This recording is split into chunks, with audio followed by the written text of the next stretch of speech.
Peace. ETM Hotep, peace to everyone who probably watched this in the archive.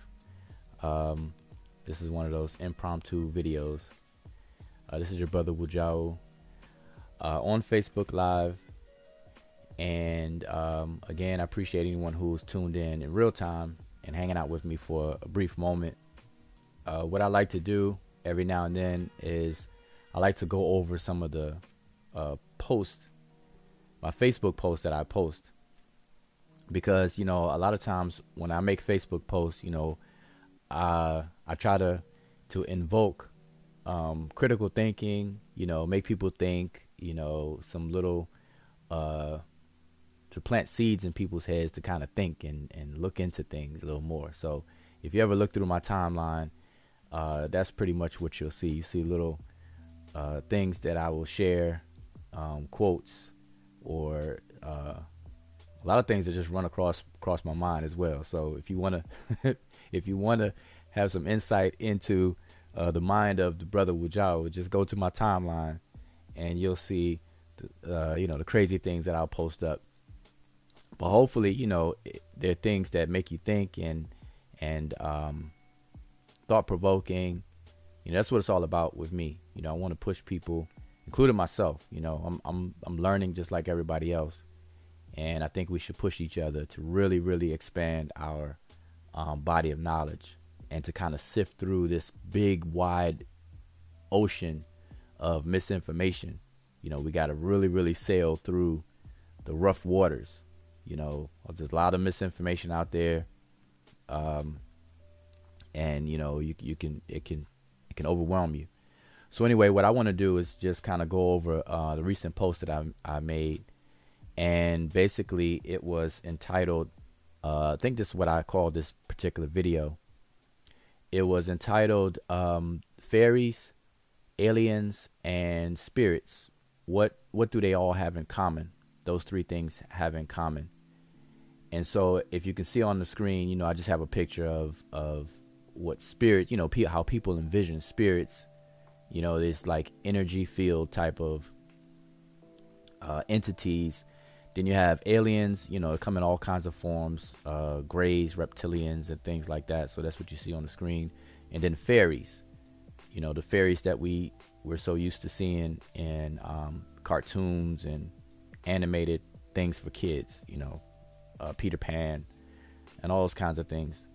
So basically, I'm just asking the question, what do they all have in common? Because I don't know how many people really think about that, because they're separate. Fairies are fairies, aliens are aliens, and spirits are spirits. And we may never look at them as a group together and kind of ponder that question of, well, what do they have in common? Do they have anything in common? So that's what I asked the question. And so let me share my screen, and I'm just going to go over my post. Because sometimes I'll put post up, and sometimes my post will be taken out of context, and sometimes the post that I put up will grow its own legs, and I see sometimes people may not get the post, not this particular post, but I'm saying some of the posts. And I like to keep things streamlined and in order and topic driven. I don't like to go off topic. I'll create a separate post for something that's a different topic. But anyway, so I'm sharing on the screen the post. I'm just going to go over it because I answered it. I really appreciate the feedback that I got. I asked the question, and quite a few people gave comments in the comments of it. And it was really good. So after I waited a while, and then I gave my answer, or, I just gave a little insight on, my thoughts on the question of what do fairies, spirits, and aliens have in common. So I'm just going to scroll down and kind of read some of the comments here. Let's see if I get my cursor working good. Okay, so the question was, what do fairies, spirits, and aliens have in common? And so we first, I'm just going to read a couple of answers. So we have Sister Deidre. She says Hollywood, and that's true. A lot of these answers are really, really good and interesting. But we have Hollywood as an answer. They haven't been seen. Like fairies, spirits, and aliens haven't been seen. Now that's kind of questionable. I understand what the brother meant, but there's people who claim to see these things. You know, they claim to see fairies, they claim to see spirits, and they claim to see aliens. So you know, they haven't been seen. That's based on who you talk to. All right. Then we have they have dragon children. I'm not sure, you know, to what extent all three of these have dragon children or not. So I didn't really understand that one. This answer is believers. They have all in common. Yeah, well, that's true. You know, people who haven't in any remote form experienced any of these things, they believe in it still. So that's true. You have people believing in those. They only live in people's minds. And you see people gave a smiley face emoji to that one. You know, because that's true as well. You know, people who have no experience with it, they just, you know, believe it. That kind of ties into the other one before. Then we have they are more interesting than human beings. That was kind of funny. Some people think humans are boring, so they want to deal with fairies and everything. What else? Sister Lima says the conscious community, and that was funny because you know, the conscious community has you know, it's a wide variety of beliefs. You know, we call this community. See, you know, I don't, you know, I say so-called conscious community because to call what we're calling the conscious community a conscious community is relative, you know.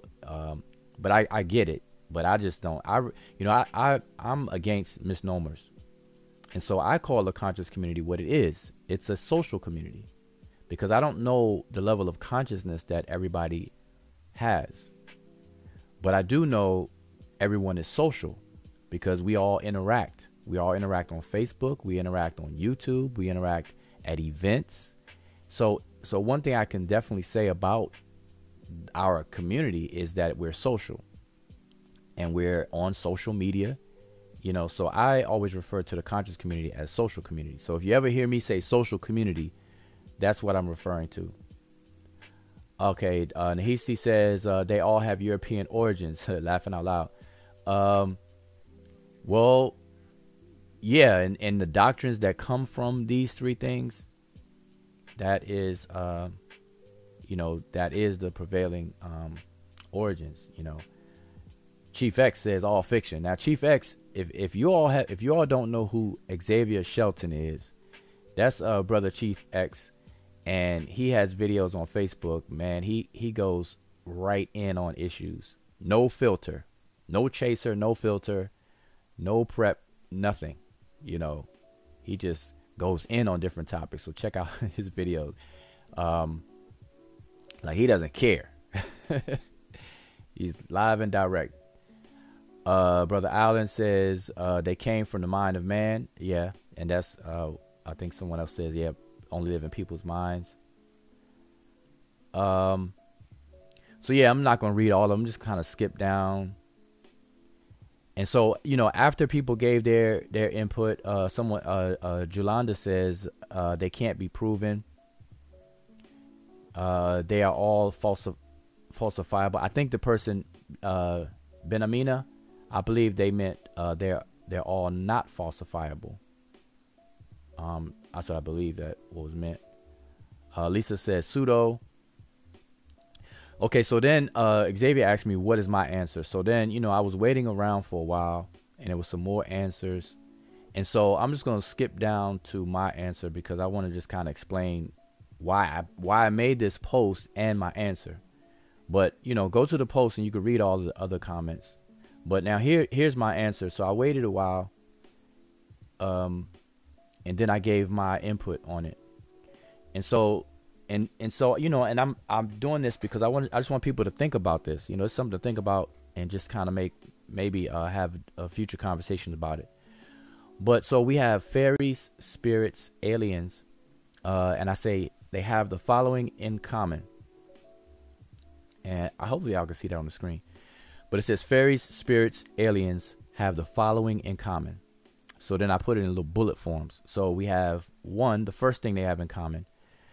They're all categories of beings, and they're so named based on different traditions. So shamanistic elders named them spirits. Medieval Europeans named them fairies and elves. And modern societies named them aliens. Okay, so I'm basically setting the stage that all three of these are similar, if not the same. But they're just described and named different things based on the tradition. Okay, so that's what I mean by number one. Number two, all three are said to be experienced while not in the awakened, alert conscious state, but rather in altered states of consciousness by whatever name. Now, if you notice that when people claim to experience or see fairies or spirits or aliens, they're either now there are exceptions, but for the most part, everyone who describes these things, they were either dreaming, sleeping, on drugs, or taking some kind of substance that induced an altered state of thinking, whether it's ayahuasca, smoking weed, or whatever. But the point is of number two is that all of these are experienced while in an altered state of consciousness, not the beta state of consciousness of our awakened state, our alert state, the state that we operate in very alert, problem solving state, basically. Okay, so now again, like I said, there are some exceptions where people claim to be, doing something and then an alien will appear to them. They tell those kinds of stories, but for the most part, that's what it's about. Okay, but take note of that though. That's important. So that's number two. I'm gonna come back to number two. Number three, all three are said to have therianthropic, which is the word therianthropic means a combination of human and animal. So we see these combination of human and animal. Matter of fact, the Netcher on the Kemetic walls in temples, when you see the falcon-headed human, that would be considered therianthropic. Okay, where you have a combination of human and some kind of animal parts and things. So all three of these are a combination of human and animal. So fairies, for example, if I show you the picture, a lot of the fairies, now not the fairies that have become common in children cartoons today and things like that, because they make them more human now. But if you go back to medieval European literature and where they talk about fairies, they're always part human and part animal. They have like the hooves of a horse or a cow or whatever. Some of them have horns coming out of the head and things like that, so with wings and things like that. So that would be fairies. And then you have aliens. Aliens come with aquatic or reptilian type of forms that people will claim to see and describe. Okay, and then spirits would, in terms of certain traditions, indigenous traditions, they'll describe spirits as insects, animals, and human beings. They'll say the spirit, they'll describe the spirits as insects themselves, some kind of animals, and so on and so forth. All right, so that's number three. Number four is that all three of them, well, let's go one by one. So fairies were feared and known for abductions. If you go back to early European folklore and literature about fairies, people were afraid of them because fairies were known to snatch people up and abduct people, and people would come up missing. That was what the folklore was and the stories were about. All right. And even Peter Pan gets abducted into a whole land called Never Never Land, you know, where he meets Tinkerbell, and who comes to get him? A fairy. Tinkerbell comes through his window, you know, at least that's what the movie show. Tinkerbell comes in the window and say, hey, you know, Peter Pan, you know, whatever case it is, put some magic fairy dust on him, and then poof, he's in Never Never Land. But anyway, so fairies are feared and known for abductions. All right. And what else? Aliens. Now, aliens are definitely known for abduction. Most of the stories you hear about aliens, they talk about abductions. All right. Some abduction, and they performing some kind of surgery or something on a human being. Okay. So that's pretty common and popular. And then spirits are known for abductions, but they don't call them abductions like that. They call them possessions, and they say spirit possessions. And so they abduct you and then replace you with the spirit, and then the spirit can take over your body. So it's not described as an abduction per se, but that's what it is. A possession is a somewhat similar to an abduction. So they abduct you, and then they possess your body and experience the physical world and be able to speak through your body, utilize your body. But where do you go? You're abducted into the spirit world, you know. So spirits are known for possessions, but we could label them as abductions. All right. So that's number 4. Number 5 is that all three have interbreeding with humans involved. So fairies, you know, fairies, like, they were known for abductions, but they were also known for having some kind of interbreeding, reproducing with human beings. And then the folklore is extended, and you have these half fairies, half humans. And even today in these movies, half human, half fairies. If any of you all watched the show on HBO, it was real popular, called True Blood. True Blood was about vampires, fairies, and werewolves. You know, they put all of those three things together, and that was a successful series on HBO that was very popular. You know, and matter of fact, I got caught up in it. I watched all the seasons and everything, but that's what that show is about. And they show, you know, these half human, half fairy fairies that had relations with human beings and then had children, and, you know, so on. Now, aliens are popularly known to reproduce with human beings. You know, they have many stories around there. Reptilians, half reptilian, half human, you know, and all those kinds of things. So that's very popular. I don't have to go into that. And even spirits. So even in indigenous cultures, you have spirits that, or people in indigenous cultures will claim stories to having whole families in the spirit world. They will say they have a whole family in the spirit world and things. Matter of fact, even in the Abrahamic traditions, you know, in Islam, when you go to the land of milk and honey, or the heaven, you will receive pubescent maidens and wives of, you know, of your choosing, and so on and so forth, and all this other kind of things. So it's there. So that'll be, what was that, number 5? 1, 2, 3, 4, 5. That's the 5th one. So we all have stories of interbreeding, you know, some kind of interbreeding taking place between these three things. So that's what they all have in common. And then number 6, the last one, all three are generally describing the same phenomenon of perceptions through the various lens of respective cultures, through some medium of altered state of consciousness, and not the alert, wakened, problem-solving state. So number 6 is really like a summary of what I'm saying.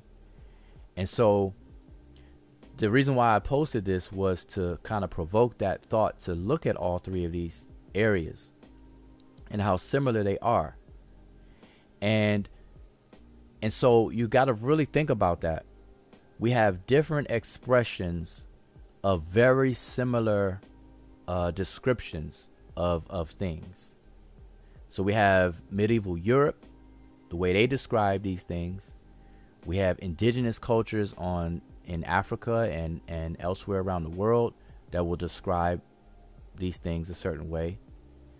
And then you have modern societies and the new age movements and things, and they will describe these same things a certain way, but slightly different. But if you look under the hood, you'll see that they're very similar. And so that's what I'm trying to push, to look at the similarities. Now, what's interesting is that let's take magic, for example. Okay, ask it. Now, remember, I said I was going to come back to number 2. So number 2 says all three are said to be experienced while not in the awakened alert consciousness state, but rather an altered state of consciousness by whatever name. Okay, because, different cultures will call that altered conscious state something different. Nirvana, trance, meditation. Some people have different words for these various different altered states of consciousness. But now, with that being said, now think about something like magic. Okay, ask yourself, why is it that when magicians perform a lot of tricks for people, why do they have to cover something? Like, think about it. If a person had real powers to make something disappear, then why don't they just put the object in their hand and then just make it disappear? Like, why have you noticed that in all magic tricks, especially disappearing tricks, mainly disappearing tricks. So let's just deal with disappearing tricks. Why is it that all disappearing tricks involve some kind of covering first? Like, they show you the object, then they cover it, and then they uncover it, and it's gone. Have you ever wondered that? I mean, I know I have. Like, I magicians didn't like me when I was little, and magicians were invited to the school and stuff. They didn't like me. I was trying to peep around the corner and trying to find out how they did what they did. But notice that, though, all of those disappearing tricks, they always cover something and then uncover it and it's gone. So why can't they just put the object in their hand and then just make it disappear? Just you staring at it, just let it disappear. They can't. So I'm saying that as an analogy to fairies, spirits, and aliens, and my bullet point number 2, because all of these things are experienced in an altered state of consciousness. A lot of these things that people are describing, they're not describing it as if they're in a fully alert, awakened state of consciousness. So like my example of the magician, ask yourself, why is it always, now, like I said, there are some exceptions to people's reports and claims, but for the most part, all of these experiences happen in some kind of altered state of consciousness. So ask yourself, why does it take an altered state of consciousness to experience these things? Just like a magician, why does it take the magician to cover something first and then uncover it in order to make it disappear? Okay, so something is going on. Now, this is the thing. People will experience what they experience. No one can really tell a person that they did not experience something that they feel like they experienced. So I didn't raise this to deny people's experiences at all. But what we need to start doing is we need to start trying to understand these experiences that people are claiming to have. And so one way, as in investigative principles, we have to look at these different areas. That's why I'm pointing out these 3 different areas and their similarities and what do they have in common. And so, like I gave with the magician example, no matter what magician you are, whether you're David Copperfield or Chris Angel or whoever, all of the disappearing acts in magic is done after something is covered. And it could be covered by whatever, but it's covered. So it's in plain sight, then it's taken out of plain sight, and then it's put in plain sight again, and then voila, it's gone. Now notice, with fairies, spirits, and aliens, everything has to be done in an altered state of consciousness. So what is that saying? So there are explanations for what's going on. And so if we don't look where we're supposed to be looking, we could be looking in the wrong areas to try to figure this stuff out and try to figure it out. So people who don't look into it, some people will be like, oh, you're crazy. You're talking about some fairies. You didn't see any fairies, or you didn't see any spirits. Aliens, they're not real. You're crazy. You didn't see aliens, or whatever case is. And these people will swear up and down that they had these experiences. So, but we have to really understand this and what's going on. So that's the purpose of me posting this, is to kind of push that line of thinking. Now, we will find our answers, or where we ought to look is in what's called today the science of the mind, the science that has to deal with the mind and behavior. And what science is that? Psychology.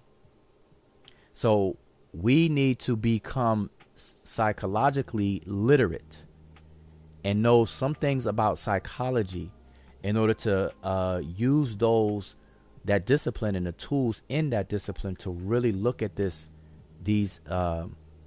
issue.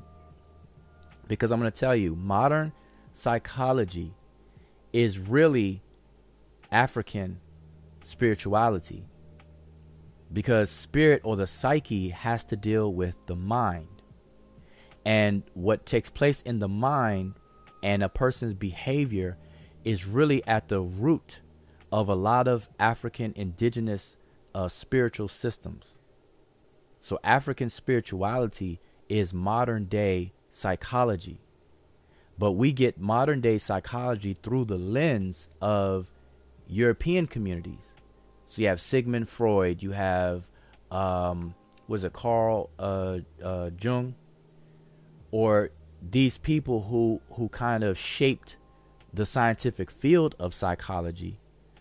But yet, if we go directly to African spirituality, we'll see psychology right there in front of us.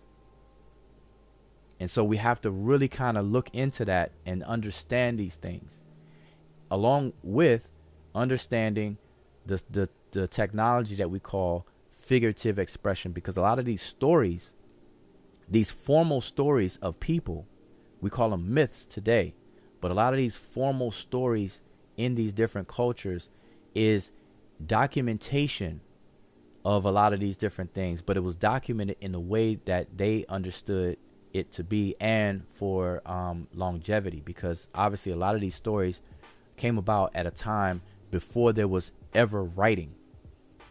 Remember, writing is a recent invention in human history. Writing is very, very young. Writing is very recent. Writing didn't start to approximately 5,000, 5,500 years ago. So human beings existed long before that. So these stories that are told in such a way where it can be passed down and remembered as, mnemonic storage houses of information, scientific, cultural, whatever. And so we really have to approach this thing with an open mind and looking at this. Okay, so I'm saying that we have to really become literate in psychology, psychological terms, phenomenon, and what is being described in the scientific field of psychology, and look at it that way when we start to look at African spirituality. Because you're going to see that African spirituality is psychology, is what people are dealing with today called psychology. All right. So that's really all I wanted to kind of share and just kind of push it. I didn't have anything like, I'm not going to reveal an alien or tell you all that I saw an alien and introduce Alien Bob to you all, anything like that. But I do want to show you something else. Let me see if I can pull it up quickly. You all should be able to still see my screen. So let me pull up a blank thing here. Let's say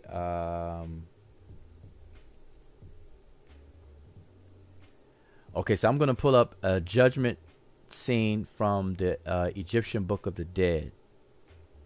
All right, so I'm just gonna pull up anyone that I can show that's gonna be big enough for everybody to see. So let's see if we can look at it.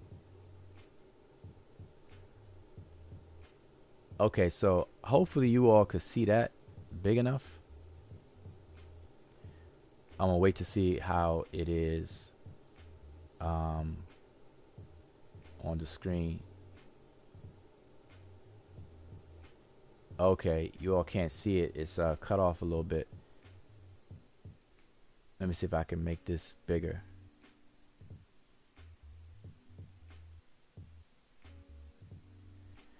Okay, so you all should be able to see that now. All right. So in this judgment scene, this is a from the papyrus. I didn't even pay attention to which papyrus this is. This is the papyrus of Hunefer. All right. Now this is a judgment scene. Now obviously the judgment scene is very similar in all of the different Rauniyu, Peret, and Heru, which most people will know as the Book of the Dead. All right. This particular judgment scene. Now the reason why I'm bringing this up is because it ties into what I just said about psychology today, what we call psychology today, and what people will refer to when it comes to Africa is African spirituality, and how there's a major focus on the mind, because the mind is at the heart of it all. And notice how I said the mind is at the heart of it all. And so if you notice in the judgment scene, we have what is being weighed. The heart is being weighed. Let me see if I can turn my cursor on here. The heart is being weighed against the feather.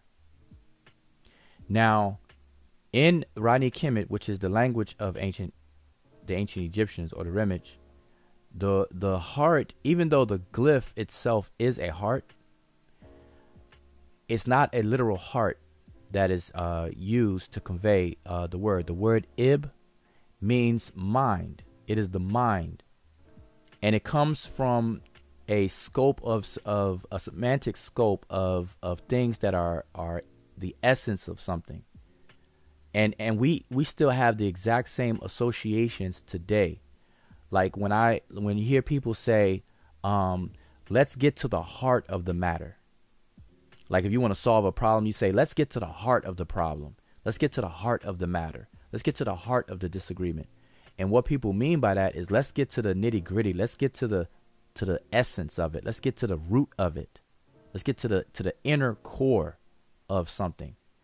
And so the word ib meant all of that. The inner core, the essence, the root of something. And so the root and the essence of your behavior and your thoughts is the mind. So the mind is this abstraction where your behavior and everything comes out of. And so the word ib means mind and is represented by the heart, but it's not the heart literally. Okay, so I want to make that clear. Not the organ of the heart that pumps blood. Okay, so it is your mind that's being weighed. And so what is the study of the mind and behavior today called? It is psychology. So what we're really looking at here, as we call it the judgment scene, but what we're actually looking at is one of the world's oldest psychoanalytical tools. This is a psychoanalytical tool. Psycho meaning the mind, psyche. Analytical meaning that you are making judgment, you're analyzing something. And then a tool. This is a tool that's used to analyze the workings of the mind. And so the so-called judgment scene is decisions or an analysis of your mind. Did you do this? Did you think and do that? And so we have what's called, what people say, the negative confessions, but they are the declarations of innocence, where you are analyzing the content of your mind. And if your mind is in alignment with a set structure, then you pass. And we refer to that in the language as ma-cheru, which means vindicated or justified, meaning that you have triumphant over this test, this analysis that's being done. Okay, so the judgment scene is a psychological tool. It's all dealing with psychology. All right, and so this connects with what I'm saying in the post overall about fairies, aliens, and spirits, and how people are experiencing these things in an altered state of consciousness. So these are the things we have to really look into about these states of consciousness and what they're used for and how they were used and spoken of in ancient times. Okay, and notice, just like I said in magic, you always have to cover something to perform a disappearing act. Notice in a lot of the indigenous cultures around the world, prior to having some kind of quote unquote spiritual experience, what do people do? They go into some form of meditation, some form of ritual. And remember, the word ritual simply means something that is routine. You know, something that is routinely done. You know, they say custom, something that is customary or something that is consistently done. That's what a ritual is. And so people perform, and also what is within the word ritual is repetition. So people will do something consistently and repetitively in order to get into an altered state of consciousness, and then they have these experiences. And so people will perform a ritual to go into trance, and then while in trance, they will commune with the spirits of the dead or deities or something. Okay, remember that. People will perform a ritual, then they go into some kind of trance state, and then they are able to commune with the land of the dead or deities or whatever the case is. Just look at the various different African communities and traditions. Look at Yoruba. They will have rituals performed. People will get possessed. They call it possessions, but not until they go into trance, some form of trance. Okay, and then even in modern times, people today, they perform meditation to go into trance, whether it's to work out a problem, whether it's to cool down from a hard day, or whatever the case is. These are the things that are done. So one of the tools that is used, that's a common motif in all of these things, is an altered state of consciousness. For these things to be experienced or for them to be worked out. Okay, so I just wanted to kind of share that, and that's what we're looking at here on the screen. We're looking at one of the world's first or oldest, if not the first, psychoanalytical tools. This is the ability to analyze the mind.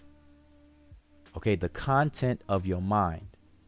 And a lot of these different deities we're calling gods and stuff like that, Netcher, they are within the contents of your mind. And they make up part of the elements that make up your mind. So think about that. I mean, that goes into a whole long conversation that I'm not going to get into, but I want to just kind of connect these things and just put something on your mind so people could think about it. All right. So just remember that this heart is not the literal heart being weighed. Okay, because we know that any heart is always going to be heavier than a feather. So we know this is not literal.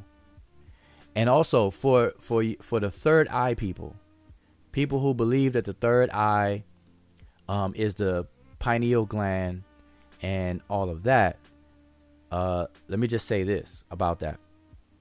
If the third eye is the pineal gland, And it was so important to the Egyptians, because a lot of people want to use the Wadjet eye as the third eye. You know, I've seen people even superimpose the Wadjet eye overlap it on the brain and say, you know, it's part of the brain stem and it makes up the cerebrum and the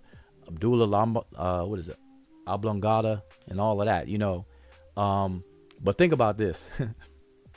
If the third eye, or if that eye was meant to be the pineal gland and everything in the brain and stuff, then you have to ask yourself, why is it that when a person died in ancient Kemet, that the brain was turned into mush and sucked or scraped out of the nose and discarded, just thrown away like it was nothing? Remember, if the pineal gland or anything in the brain was that important, why would they scrape it out of the nose and throw it away? Okay, you gotta remember that. And that may sound gross, but that's exactly what happened. They went through the nostril region of the face and scraped out the brain. Okay, now they took out and they threw it away. They didn't save it. But now they did save organs. Matter of fact, the four images, you can't see it in your screen. Let me see if I can move this over a bit here. So the four smaller little looking mummified deities that you see here, standing on this water lily, that's actually growing out of this pool of water beneath the throne of Wasir. These four individuals are the four sons of Heru. These four sons are also the same four sons that are responsible for what's called the canopic jars, where they actually stored different body parts of the human being when they died. The lungs, the stomach, liver, and so on and so forth. None of it saved the brain. None of it. The brain was not in those jars. Okay, that's something to think about. The brain was not it. And as far as the heart is concerned, they did not remove the heart. The heart was kept in the body, in the deceased person's body. They kept it. And they will place a scarab beetle, they call them the heart scarabs, the scarab beetle on the chest of the person while they wrapped them in the mummy cloths and things like that. So you had the scarabs that were found on the chest, and it would have a quote unquote spell, magical spell, written on one side of it. And this spell is actually a spell that's found in the Rauniu Peret Imheru. And you know, we can talk about that another time as well. But I'm saying all this stuff just to give a little bit of thoughts and insight on some of the things that we should be considering when having these discussions about these things. So when people talk about fairies, aliens, and spirits, we can't just magically wave our hand and dismiss it and say, "Oh, you just crazy." We have at this point, because there's a lot of people who either believe in it or claim to experience things, and we just can't write everybody off. So at some point, we have to analyze this, and we have to do so by using the appropriate tools and things. So what I'm saying is that just notice the similarities between all the claims over time. Medieval Europe with their fairies, indigenous cultures with the spirits and spirit forces, and in modern times, the New Age crew with these aliens. Okay, and then they try to retrofit aliens on indigenous cultures and say, like, people like the Dogon believed in aliens from Cyrus A, Cyrus B.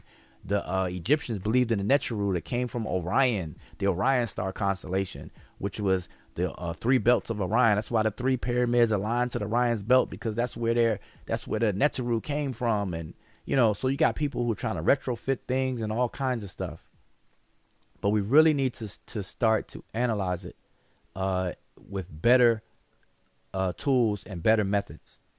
And so look at what's similar between all of this, and notice how all of this is experienced when people are in altered states of consciousness. Just like a magician can't hold out his hand and put a pen in his hand and then don't do anything, just make the pen disappear.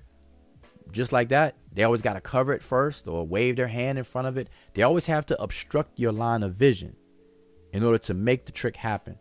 Well, guess what? These alien spirits and fairy forces and stuff like that, it is always prepped by an altered state of consciousness. So that's where we start to analyze this and to really get into this. All right.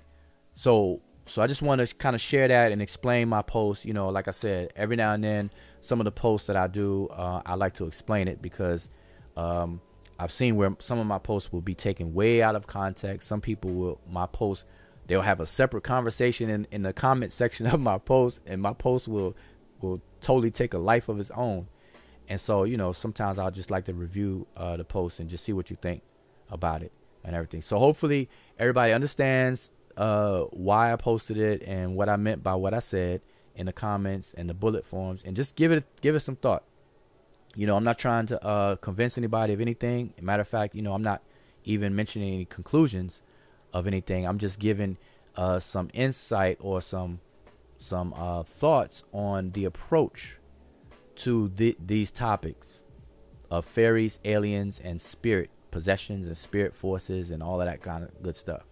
Okay, but do remember what I said, though, that modern day psychology is the same attempt as a scientific discipline today, is the same attempt in ancient times that we would call African spirituality, because it's all about the mind, and the mind, this abstraction we call the mind, and how the mind is the causation or the root cause of behavior. Because remember, how someone behaves is a result of the content of someone's mind. So whatever the contents of a person's mind is, that will dictate how a person behaves, how a person interact with other human beings, and so on and so forth. Okay, and this study and this analysis of all of this is what a lot of African spiritual systems are about. Okay, behavior modification is to take you. When you're born, we are wild animals, and then we are domesticated as human beings, and then third stage is we become divine. So there's a progressive three-step process, a three major step process of life. You know, in the East, we're wild, we're animals. Okay, right above us at the noontime, we are human beings. And on the right hand side in the West, we are gods or divine. And so you have these three stages of life, three major stages of life, and all that comes with that. And at the root of all of that would be the contents of the mind, this abstraction that we call the mind. Today, it's something that eludes a lot of people, because it's an abstraction. People are even asking the question, well, is the mind a product of the brain, the organ of the brain, or is the brain a product of the mind? You know, people are tossing that around and debating it and you know, pondering that type of thing. But we look into our ancient documentation, and we'll gain a lot of insight.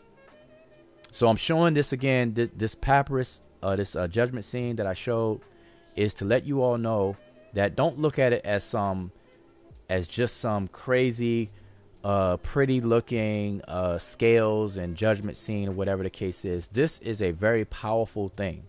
This is the world's first, if not the first, one of the oldest psychoanalytical tools. The entire Peret Emheru, and you'll find that a lot of these things are psychoanalytical. They deal with psychology. They deal with the mind. All right, the duat. What do you think the duat is? If you're alive, what do you think it is? You have the conscious state of mind, and then you have the subconscious. And the subconscious, it reigns supreme. Okay, your subconscious mind is a very, very powerful thing, and it's one of the grossly misunderstood things, but it controls us. And without the understanding, then we are simply allowing the dog to walk us instead of we walking the dog. So anyway, I don't want to keep this long. I want to make sure I keep this brief, but hopefully, you know, someone you know, learned something from what I said, or at least it caused you to think about things. But I would like to have some feedback. Tell me what you thought about what I said. Tell me what you think about what I posted, as this video is a further explanation about what I posted. All right. So I would like to hear it from you. And I'm not going to read any comments right now, because every time I start to read the comments and answer questions, then my videos go from 30 minutes to 2 hours. And I want to keep this one brief. So I'll just read them and I'll respond in the comments here or on the original post. Okay, so this video is a continuation of my post. So if you want to say something or have a comment, do it on the post, not the video, because Facebook is terrible at keeping up with comments on videos, because the videos are timestamped. The comments on videos are timestamped. So in order for me to see your comment, I have to watch the video, and as the video rolls, your comments will pop up if I have it set to that, or I can look at the recent comments and so on. But it's just a big hassle. So post on the original post if you have a comment, and then, you know, I'll respond and check it out. But anyway, I appreciate anybody that tuned in. I know it's Wednesday, hump day. It's in the afternoon. Hopefully everybody's enjoying their day and had a good day. It's in the middle of the week, and you're about to go into evening time or whatever case is. People probably getting off of work and all of that good stuff. So I appreciate it. And this has been your brother Wudjau. Oh, last thing, as I always say, if you're interested in learning Rani Kemet, which is the ancient Egyptian language, and Sesh, Netcher, which is the hieroglyphic writing system, you contact me directly, inbox me. But you can go to the website at Sabo University. Matter of fact, let me pull that up. I'll pull it up. Do you one better? Let's pull it up. And I know it's gonna, let's see if I could get this all in the shot here.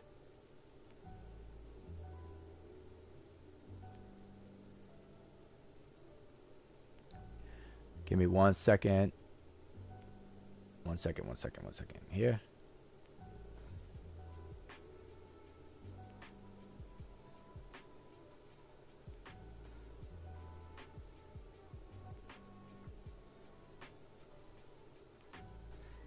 Okay, so hopefully you can see this on the screen. This is Sabo University homepage.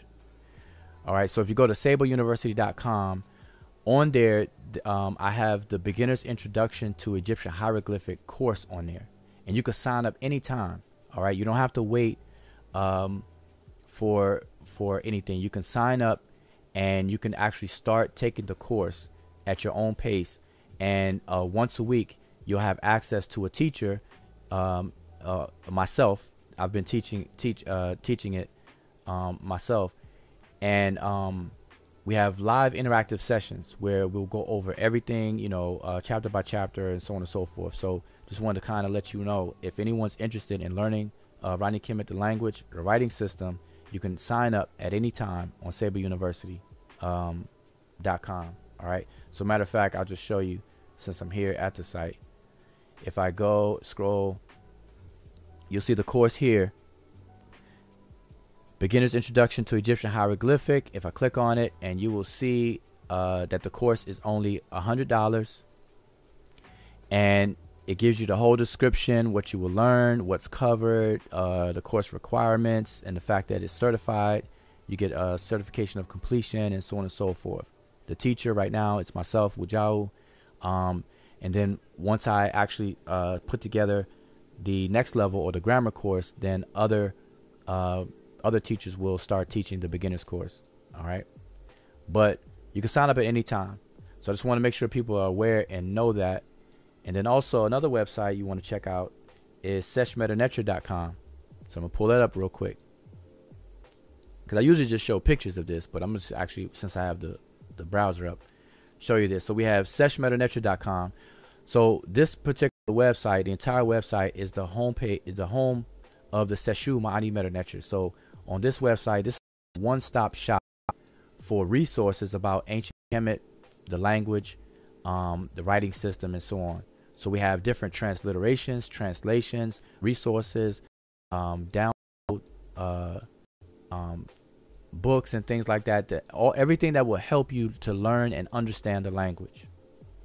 All right. So check out that site, and our videos from our YouTube channels there. The books that you can get are there, etc. Featured articles. So you'll see articles where, you know, we're addressing some of the misinformation out there, as well as just sharing information. Like, for example, the article about the 7 chakras, the mdw light bulbs, the so-called mdw light bulbs, the aliens and spacecrafts on the walls, you know, things like that. So you want to go to that website and check it out. All right, so I'm not gonna stay long. I want to say I appreciate it for hanging out, and I will see you all online. And you know, I'll think of some other posts, any other posts that I may feel that I need to kind of elaborate on a little bit. I may do other Facebook Live and explain those. But anyway, I want to say Shimim Hotep, and hopefully everyone is having a wonderful evening. And again, Hotep, peace.